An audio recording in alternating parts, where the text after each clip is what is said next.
Hi, ரொம்பவே simple and பர்ஃபெக்டான பூரணம் கொழுக்கட்டை எப்படி செய்கிறது பார்க்கலாம் வாங்க. வேர்க்கடலை நல்லா வறுத்துட்டு தோலெல்லாம் நீக்கி ஒரு மிக்சர் ஜாரில் மாற்றி வச்சுருக்கேன். 2 ஏலக்காய் சேர்த்து ஃபஸ்ட்டு கொரகொரப்பாக அரைச்சிட்டு 1/4 கப் நாட்டு சக்கரை சேர்த்து ஒரு 2 தடவை அரைச்சி வச்சிங்கன்னா பூரணம் ரெடி ஆகிடும்.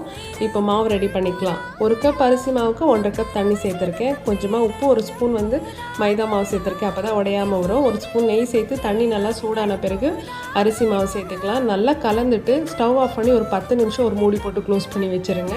கை பொறுக்கிற சூடு வந்த பிறகு நல்லா மாவு பிசைஞ்சு எடுத்து வச்சுருங்க. இப்போ ஒரு இலையில் நான் ஒரு நெய் சேர்த்துருக்கேன். நெய் சேர்த்து மாவு வச்சுட்டு மேலே ஒரு இலையை வச்சு இந்த மாதிரி ஒரு தட்டு வச்சு நல்லா ப்ரெஸ் பண்ணிங்கன்னா ஷேப் வந்துடும். உங்கள்கிட்ட ஷேப் இருந்தால் நீங்கள் அதை கூட யூஸ் பண்ணிக்கலாம். பூரணம் வச்சுட்டு அந்த ஃபிங்கர் வச்சு நல்லா ப்ரெஸ் பண்ணிங்கன்னா சீல் ஆகிடும்.